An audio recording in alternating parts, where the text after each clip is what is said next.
On my birthday, Stella left without a word.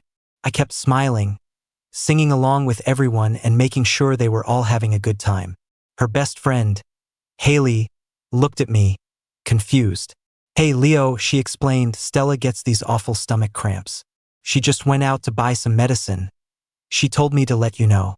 By the time she came back, I had already blown out the candles and made my wish. She walked over to me, a happy glow on her face she couldn't hide. "You blew out the candles without me? What did you wish for?" she asked casually.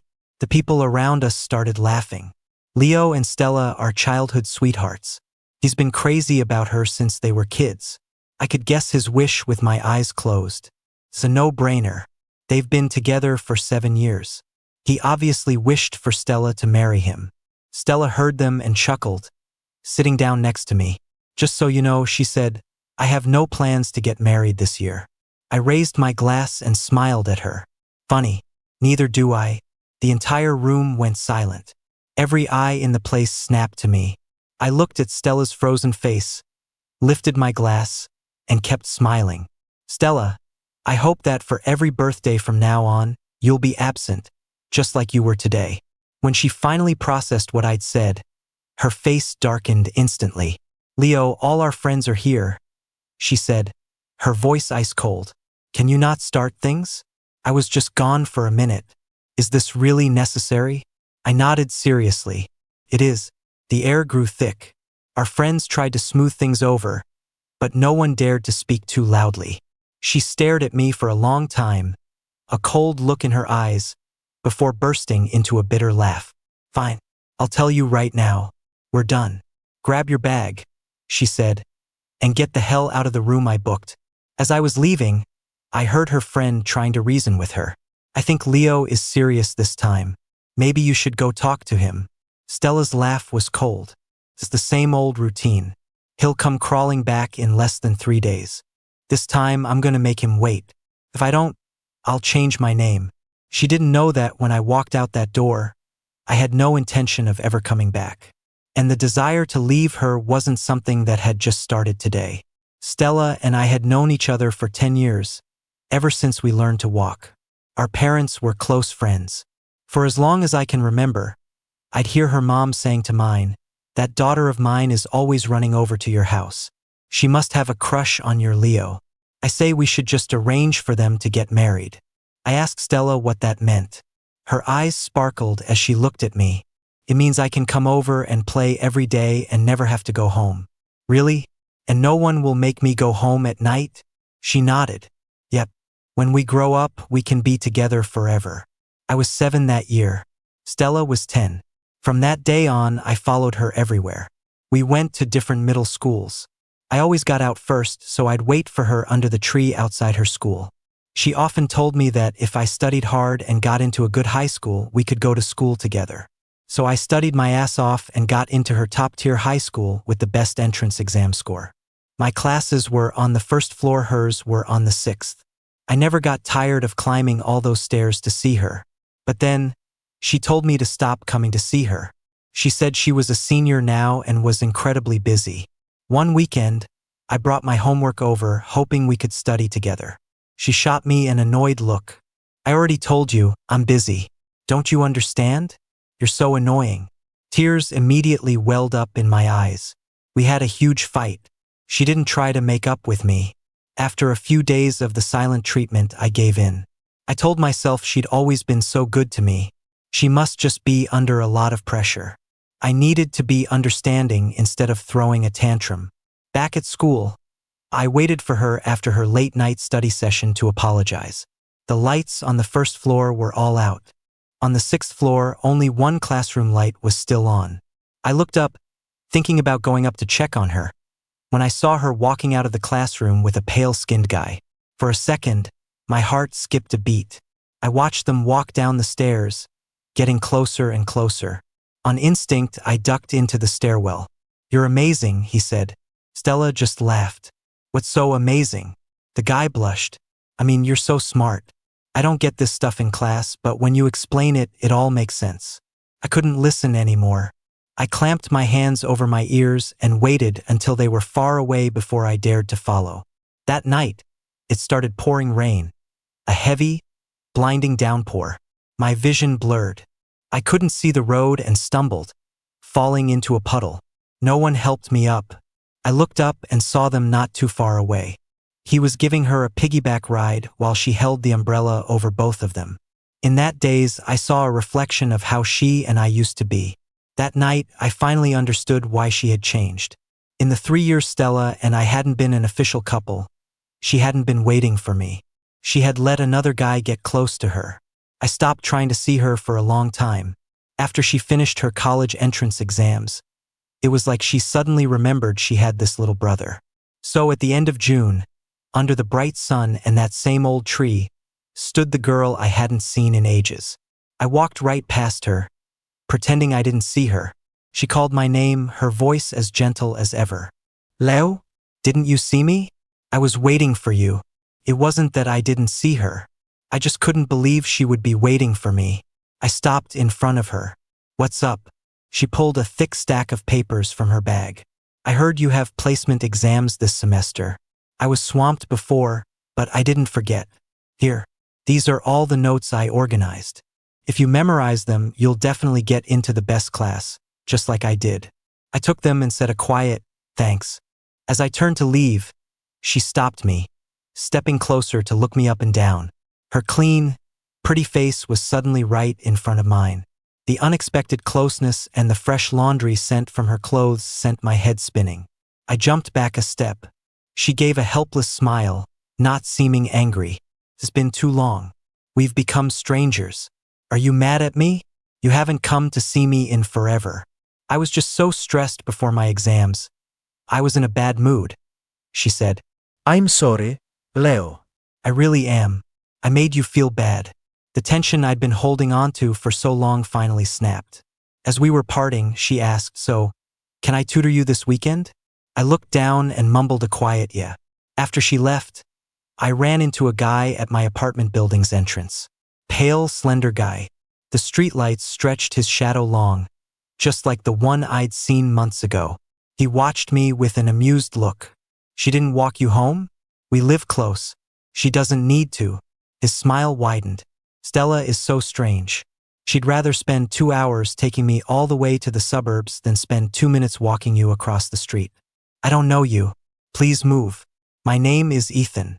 Ethan stepped aside, then called out to my back with a mocking tone.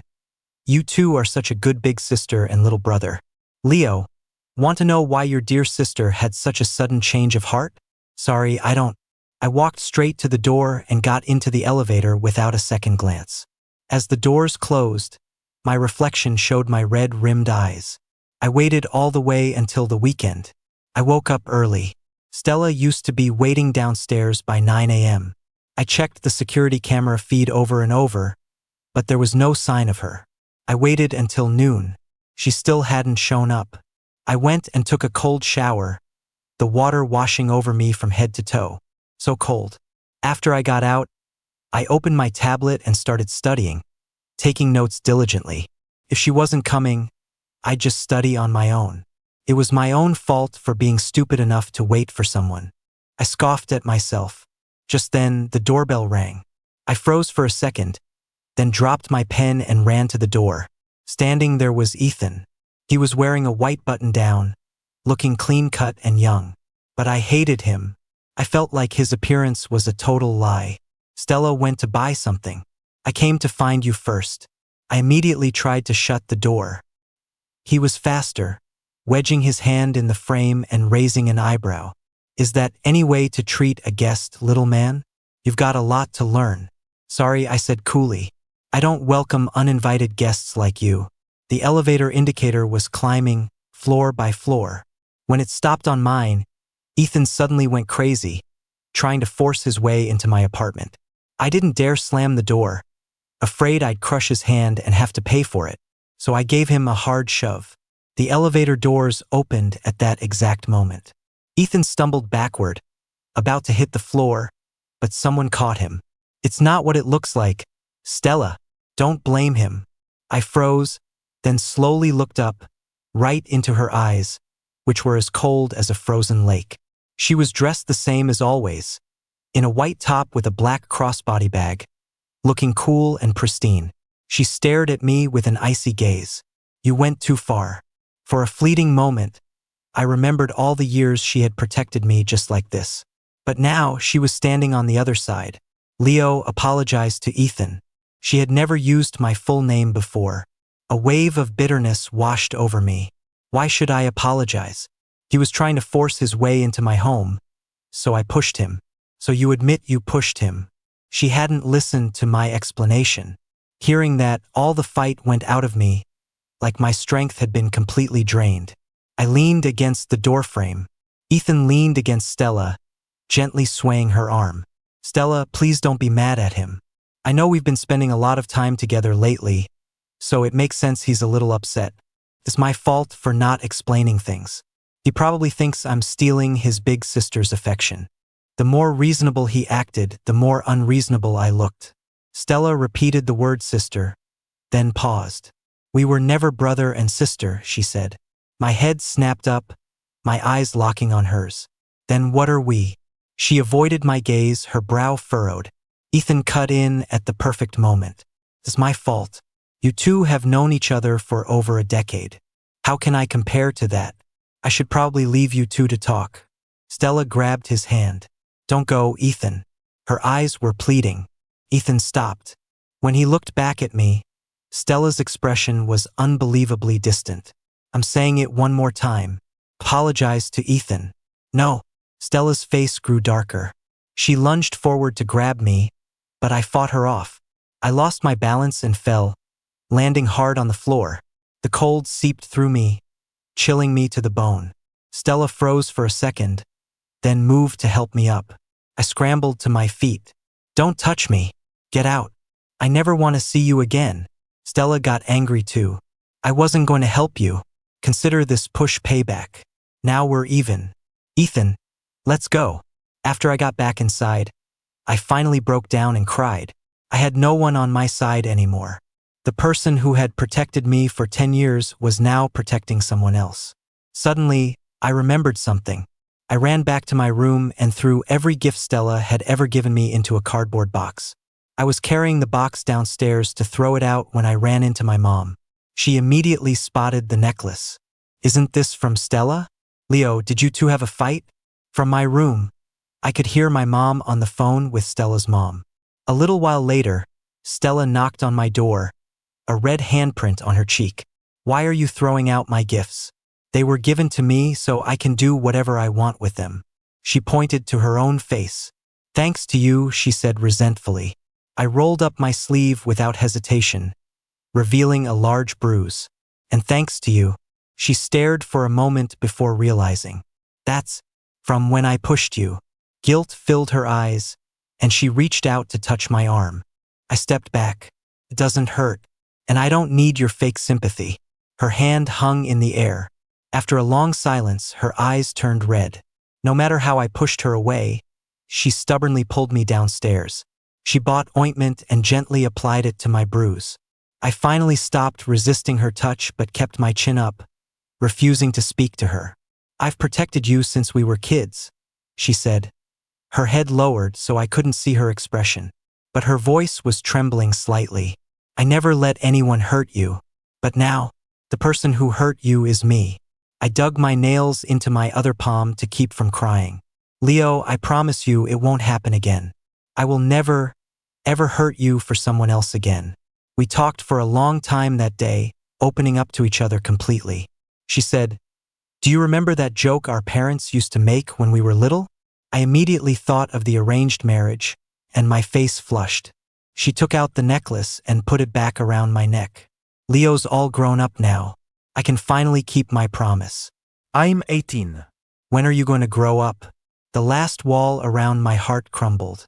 I finally let go of all my reservations and, just like when we were little kids, called out her name in a choked voice, Stella. She placed her index finger gently on my lips. In that instant, the wind whispered, and the trees rustled. The breeze carried her voice into my ears. I told you, she said. We were never brother and sister. The year I turned 18, I got into Stella's university, even into her major. On the first day of school, she took me around to all the club parties and gatherings. The person I've been waiting 3 years for is finally here, she announced. Someone playfully punched her arm. Wow, look at this handsome guy. You're so lucky, Stella. Yeah, we all need to learn from you. Snatching him up while he was still in high school. The rest of us are stuck being single. She turned to look at me and smiled. Don't talk nonsense. Leo hasn't even said yes yet. Amid all the teasing, my head was spinning. She suddenly squeezed my hand, looking down at me with a gentle expression. In that moment, it felt like all my secret teenage dreams were finally coming true.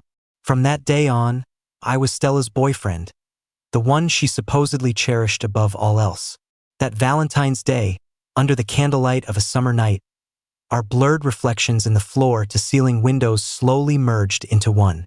Outside, a sudden gust of wind sent flower petals scattering around us. The courtyard was covered in a blanket of red. She kissed my face and told me she would treasure me, that she would marry me as soon as I graduated. But in the last semester before my graduation, she changed again. She became impatient, dismissive, distant. At first, I would argue with her, but she wouldn't try to comfort me like she used to. After nights of insomnia, I was always the one to go back to her and make up. She would act as if nothing had happened, and we would go back to how we were before. It seemed like nothing had changed, like it was just a brief phase. But something had changed. She had started smoking and drinking. During the day, we were busy with our own lives in different places. At night, we slept in the same bed on the same pillow. She would drive me crazy, and I'd pass out only to wake up again. But in the middle of the night, I'd often see her standing on the balcony, staring off into some direction I couldn't see, the cigarette between her fingers glowing and fading. The sky outside was dark, not yet dawn. She wasn't sleeping, and neither was I. She had something on her mind, and so did I. But my mind was full of her. And what was on hers? February 15th, 2025. I came back to the apartment we shared, just like any other day. But she wasn't there. I figured she was out drinking again, and without telling me. I was annoyed, but I still made her a hangover drink. I checked the time. It was 1:30 a.m. When she came home, she always wanted a big bowl of noodles. So I went to make some for her. By 2 a.m., she still wasn't back. I made the first call. It went straight to voicemail. I tried a second and a third time. Same result. I checked her status on TikTok. Last active, 1 day ago. I sent messages on every platform. Radio silence. I sat on the sofa as the steam from the noodles slowly dissipated. When the first ray of light appeared outside the window, it stung my eyes. I finally accepted the reality. She had just left. No explanation, no reason. For 7 days, there was no word from her. I juggled editing my thesis and contacting her mom. No one knew where she was. The day I was finally ready to move out, she suddenly came back. I dropped my suitcase and walked up to her. Why did you leave? She said nothing. The belief that had been holding me together instantly crumbled. I couldn't control my emotions anymore. Where did you go? Why would you just leave without a word? Do you have any idea what I've been through these past few days? No matter how I yelled at her, she remained silent. Say something. Stella, say something. I'm sorry. I slapped her hand away and stumbled back in disbelief. You come back with just an I'm sorry? I haven't been able to eat or sleep, and all I get is a sorry? Not even an explanation. She sighed softly, her gaze drifting past me to the window. The loneliness in her eyes looked just like it had on all those sleepless nights. The only difference was that this time, there was a hint of struggle. I cursed at her, grabbed my suitcase, and left. She still didn't come after me. Being ghosted like that is worse than death. I needed to know why. I went to her place. When she saw me, she smiled. You're back. I'll make you some noodles. Her voice was gentle, just like it used to be. At the table, we ate our separate bowls of noodles. The steam was so hot it almost made me cry. After we ate, she did the dishes while I continued to edit my thesis. I sent the final draft to my advisor. Suddenly, she wrapped her arms around me from behind. I missed you. Her hot breath on my neck sent a shiver through me. I laughed, a self-deprecating sound. Her voice was calm, as if nothing had ever happened. Let's go to the bedroom. You're back, so don't leave again. Okay? Okay. She went to take a shower, leaving her phone on the bedside table. It suddenly vibrated several times. I picked it up. It was messages from a guy named Ethan. I opened the chat. I promised you I wouldn't go abroad, that I'd stay. But my family was dead set against it. I had no choice. I never got the messages you sent me. I changed my number when I went overseas. I thought you had moved on. Then I heard you got together with Leo. So I never bothered you all these years. But Stella, you still have feelings for me. 7 days ago, I saw your private X account. That's when I knew. After all this time, you never forgot me. The last message came through. Stella, are you coming to see me tonight? There's still something I need to tell you. I want to say it face to face. In that instant, I felt like I'd been plunged into an icy abyss. When Stella came out of the bathroom, she glanced at me, then walked over and touched my forehead. Why are you so pale? Are you sick? Do you feel unwell anywhere? I shook my head. She handed me a towel, her hand brushing against mine. She seemed surprised. Your hands are so cold. Are you sure you're okay? I'm fine. Okay, then you go take a shower. Call me if you don't feel well. I said okay and took the phone with me. The sound of the shower filled the bathroom. I searched for the screen name, my fingertips numb and cold. I sorted by date. The first post was from the day after she finished her college entrance exams. You said you were going abroad. I was so angry. We promised we'd go to the same university. I know you don't like Leo, so I went and made up with him. I even told him to apply to my university. But I regret it. I realize I don't really want him at the same school. I just wanted to see your reaction, to see if you would stay for me. My heart throbbed with a pain that made it hard to breathe. I remembered that day she came to give me her study notes. No wonder she'd had such a sudden change of heart. She was just using me to make Ethan jealous. Every post for years was about how much she missed Ethan, and I was just his stand-in. Turns out she wasn't oblivious to my teenage crush. It wasn't that she didn't understand the poems I wrote for her. My dearest was never me. It was Ethan. I laughed until tears streamed down my face. I scrolled to the day I started college. Leo likes me. I've always known. Today we officially got together. He's so happy. But I'm not. Still, I introduced him to everyone I know, because I knew our mutual friends were there.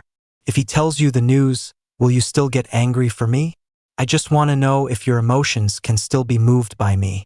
All these years, you haven't replied to a single one of my messages. But I still love you. Ethan, what am I going to do with you? Suddenly, the room started spinning, and I couldn't breathe. I pushed open the shower door. My foot slipped, and I fell. I propped myself up on the floor and called out, Stella. The door opened quickly. She was holding her phone, looking frantic. Leo, I was just about to tell you. Something came up at work. I have to go out. She turned to leave, then remembered me and came back to help me up. This bathroom floor is a little slippery. I slipped here last time too. There's some medicine in the cabinet. Put some on yourself. I have to go. I told her goodbye. She didn't hear me. The front door slammed shut, separating us. I walked to the window. Her car was just pulling out of the garage. I watched it drive further and further away, then whispered softly, goodbye. Goodbye for good, Stella. Once my thesis was submitted, I threw myself completely into job hunting. 2 months later, I received an offer from a company in San Francisco. After signing the contract online, I finally breathed a sigh of relief. My roommate told me, hey, your thesis defense is in 7 days. There's something I need to tell you, but I'm afraid it'll mess you up. All those years with Stella, I had tasted all the sweetness and bitterness of love. But in my 21st year, I finally learned that there was never any love between us. It was all just me, being hopelessly one-sided. Everything that had happened felt like a dream. Now that I was awake, the dream was over. It took me a long time to accept this reality. So there was nothing I couldn't handle. Nothing could break me now, Even on the day I found her private account, I was able to speak to her calmly without a fight. There's nothing sadder than a dead heart. That's probably what it felt like. Nothing about Stella could affect me anymore. Go ahead, tell me. You and your girlfriend haven't been in touch lately. I know you've been busy with your thesis and job hunting, but I think she's seeing someone else. As I expected. It's fine. My roommate stared at me, frustrated. You can put up with that? Dude, how can you still be into such a toxic girl? Wake up, please. I nodded heavily. I'm awake. I'm really awake. The day before my defense was my birthday. Stella showed up, for the first time in a long while. I know you've been busy with your defense, so I didn't want to bother you. But it's your birthday today. I have to be here with you. She took me back to her place. I smiled as I accepted her gift. Thanks. Aren't you going to open it? You always used to want to see what I got you right away. I put it in a cabinet where I kept all the gifts she had given me over the years. She smiled from the side. Putting it in your little treasure chest. Huh? Looks like everything I ever gave you is in there. You've kept it all so well, Leo. Yeah, I keep it all here. It's easier to throw it all out at once that way. At the karaoke bar, we had a fight. This time, I didn't cry or make a scene. I just went back to the apartment we shared, picked up the suitcase I'd already packed, and threw away the little box I had always treasured. With nothing holding me back, I got on a plane to San Francisco. On Leo's first day in San Francisco, Stella went home. In the trash can by the entrance to her building, she saw a familiar little box. She froze, then walked closer. The peeling stickers on the box were in the exact same places Leo had put them. She looked up. The light on the 6th floor was on. Leo must be upstairs. What a child, she thought. Still throwing things out when he's mad, just like when we were kids. She was angry and had no intention of placating him. She felt she'd been spoiling him for years. Even though he'd been more behaved recently, he had still embarrassed her at his birthday party today. Thinking of that, Stella decided not to go home at all. She took out her phone and messaged Ethan. As she was leaving, she went back and took the box with her. Then she got in a cab to go see Ethan. This was the man she had waited 7 years for.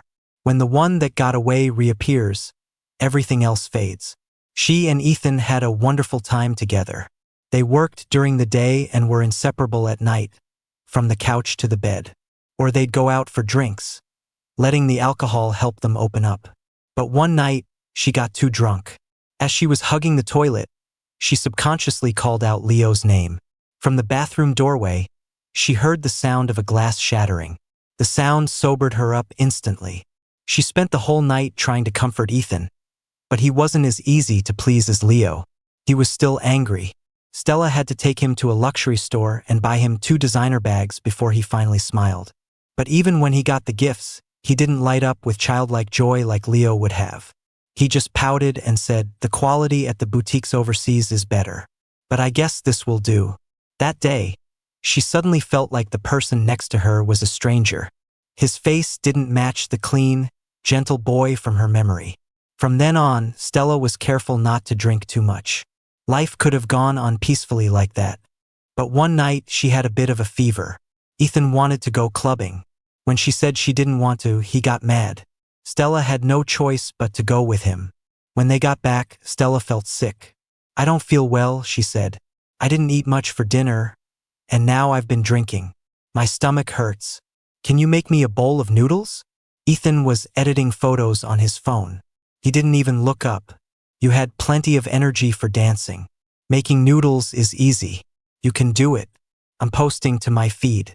Stella took out a thermometer in front of him and patiently asked him again to make her some noodles. Ethan got annoyed. "Don't ruin my mood. Okay? Your pictures didn't even turn out well, and I'm already pissed about that. Now you're interrupting me while I'm editing? For fuck's sake, is your social media more important than me?" Stella snapped at him for the first time. Ethan threw his phone down. "Who the hell are you cussing at? Stella? Let's get this straight. You're the one who begged me to come back. My girlfriend overseas introduced me to high society. My quality of life has dropped a ton since I got with you, and I haven't complained. What right do you have to get mad?" Stella's head was spinning, and she was in pain. She gritted her teeth and swallowed her pride. Okay, you post to your feed first. What's the point of posting now? You've completely ruined my mood. Stella suddenly thought of Leo. After that drunken night, she had forced herself not to think about him. But she had to admit they had been together for too long. His shadow was everywhere in her life. Before, those thoughts had been passive. But this time, she was actively thinking of him. She thought, if Leo were here, she wouldn't even have to say anything.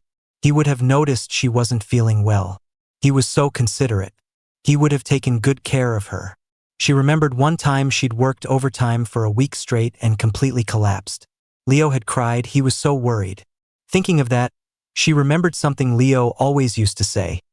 The highest form of love is feeling someone else's pain as your own. From that day on, a rift formed between her and Ethan.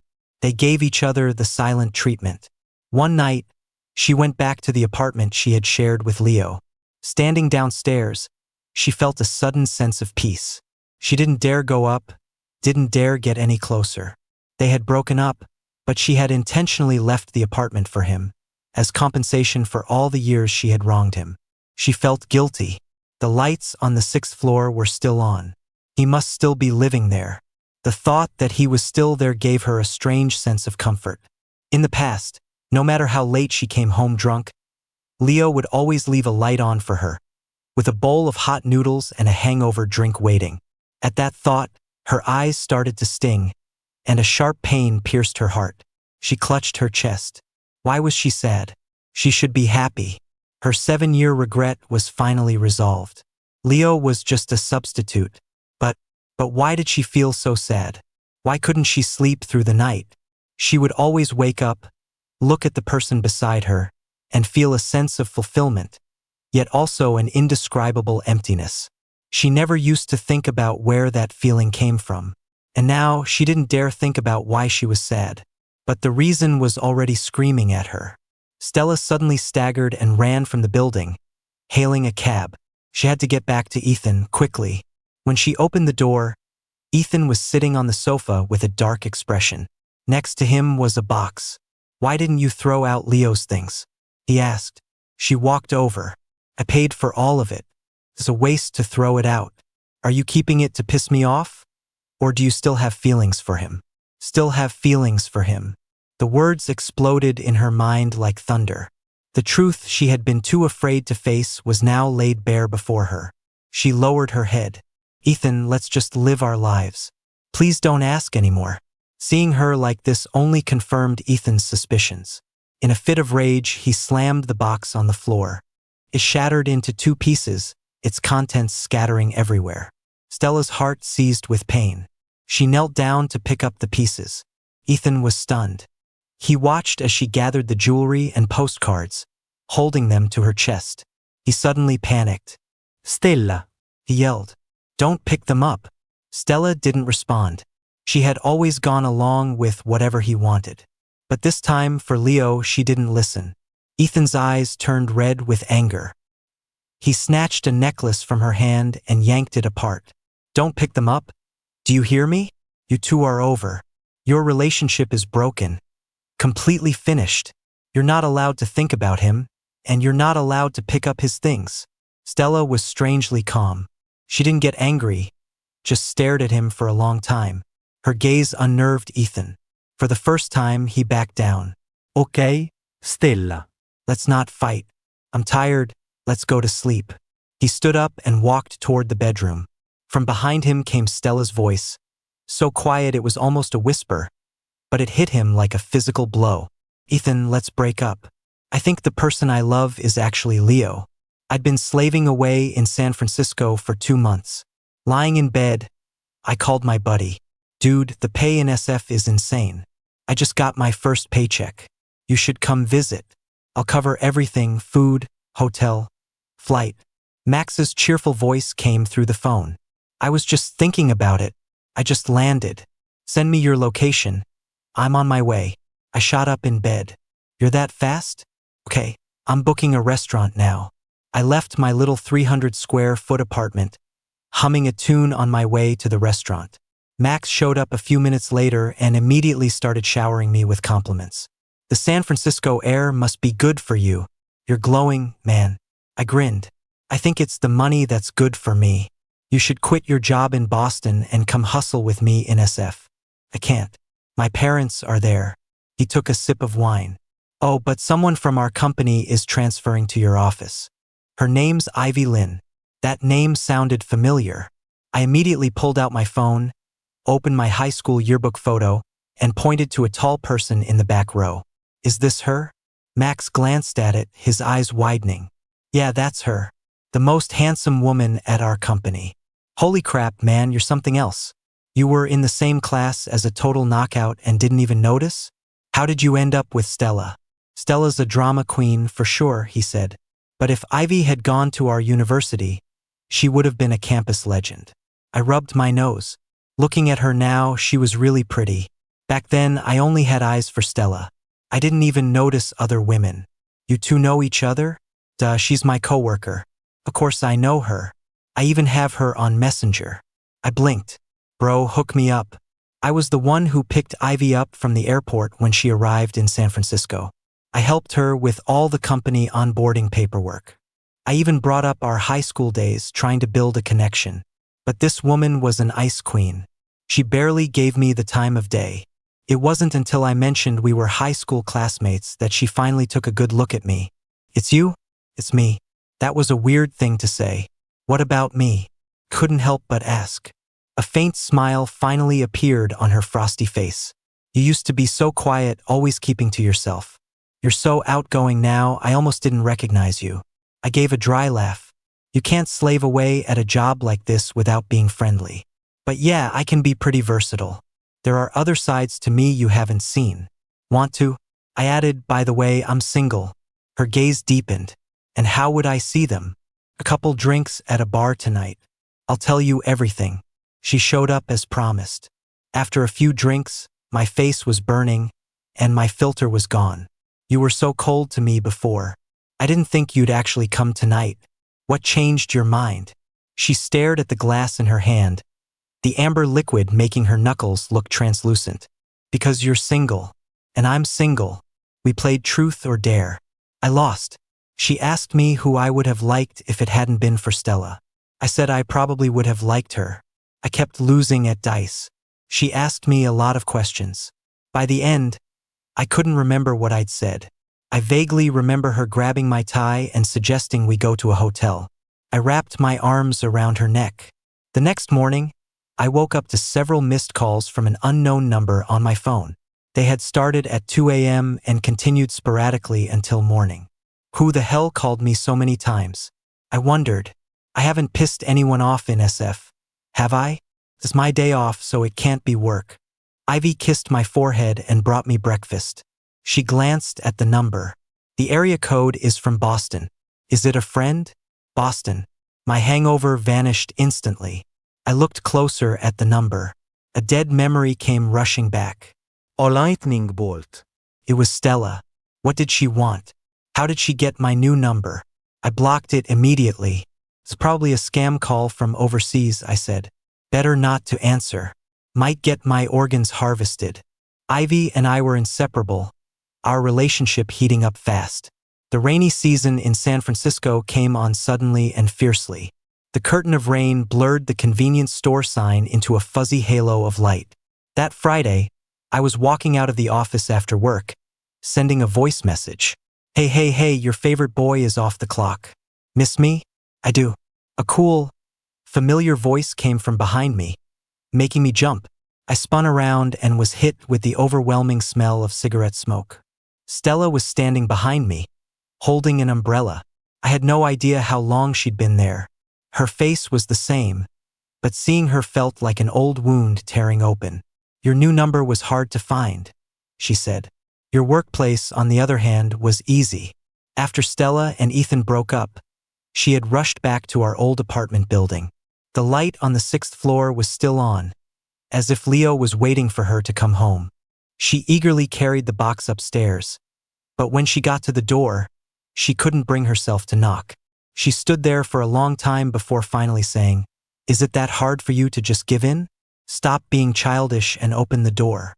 I'm here to take you home. Home to the place they grew up. She wanted to take him to see their families as her boyfriend, or even as her husband if he was willing. The door remained closed. Stella thought maybe her tone had been too harsh. She stood there a while longer, mentally rehearsing a million different ways to apologize, to make it up to him.